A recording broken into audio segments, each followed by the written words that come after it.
I actually wasn't going to perform tonight, but I decided to, after spending some time with my mother today, I decided to sit down with her and just recite some of my poetry to her. And it was interesting. It was interesting because my mom, she heard me and she started to cry. And told me that I remind her of some of my personal idols. So if it comes from my mom, who says, you know, Ali, there's a little bit of Toni Morrison in you and a little bit of Maya Angelou. I started to bawl because she didn't understand how much that meant to me. So I'm going to share with you the poem that I read for my mom, and I actually performed it last month. And I'm going to do another poem for you guys that I actually wrote today, right after speaking to my mom. So the first one is entitled, If My Son Was Problematic on the Internet. Woo!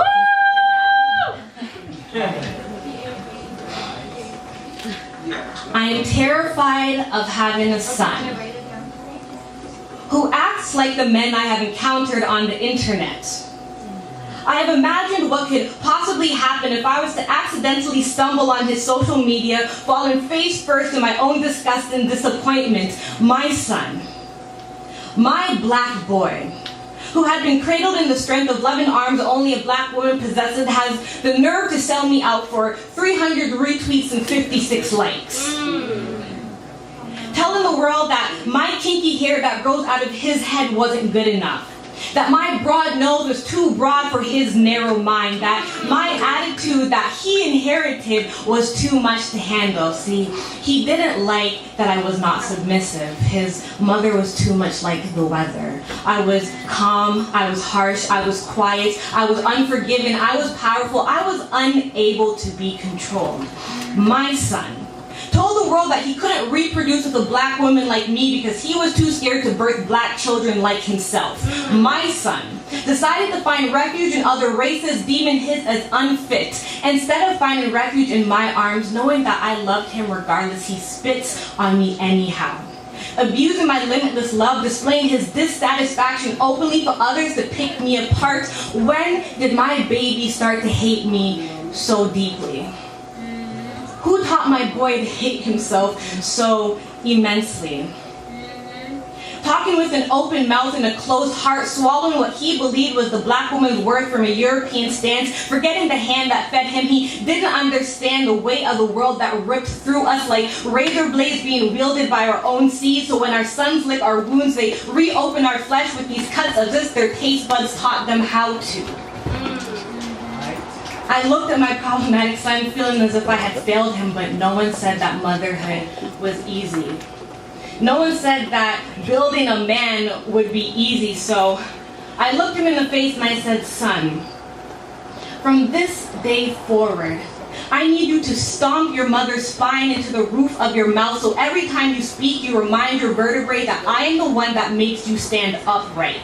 I need you to unlearn and decolonize your mind. I want you to love yourself with such ferocity that it makes others uncomfortable. When you think of black women, think of us as necessary punctuation. My body bent out of shape to bring you light. The parentheses of my both legs carried your weight. You will respect me, period. The stride of my walk will be like exclamation marks dancing on top of ellipses, typographical devices that help you in the understanding and correct reading of life, the calligraphy that makes your existence beautiful, the written history of who you are is personified in me. Because once you learn to love me, you will be able to love others freely without being problematic on the internet.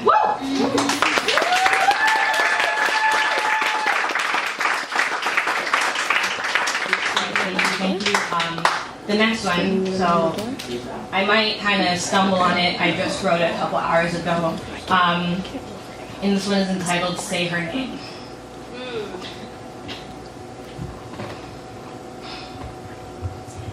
July 10th, 2015.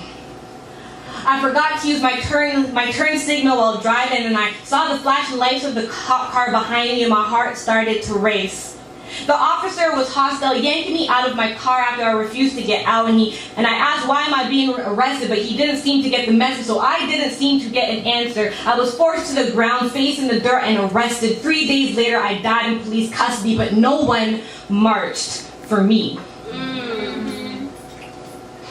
March 21st, 2012, I was walking home with some of my friends when we got into an altercation with a police officer, and it wasn't anything too hard, but my friend started mouthing off.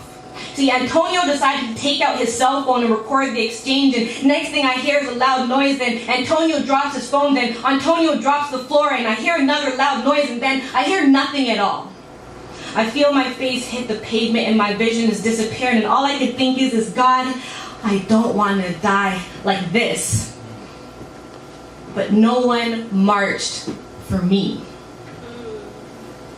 May 16th, 2010. I was laying on my grandma's couch and I finished all my homework and I ate all my dinner, and my grandma said I could watch some cartoons. I could feel myself falling asleep, but I decided not to move, and I heard my dad come in and kiss me on the forehead, and then he left the apartment. But next thing I know, the front door is being kicked down, a bright flash blinds me, and smoke fills the room. I can hear my grandmother screaming, and I start to cry. What is going on in my home? I hear another loud noise, my body is blown back to the couch. My grandmother runs over to me, but my eyes close before I can hear what she had to say, and still no one marched for me. Maybe everyone's hands were tied. So many things to fight for. Perhaps no one remembered to fight for me. I guess the world was too busy making picket signs saying, stop killing our black boys, that they forgot that black girls died too. Say my name and remember, because I was sacrificed for a bigger cause too. My grave is 6 feet too deep from a hug from my mother. See, I suffer too. But I guess no one hears the cries of a black girl's ghost in the nighttime. How long does my body have to sway from a tree before someone decides to cut it down?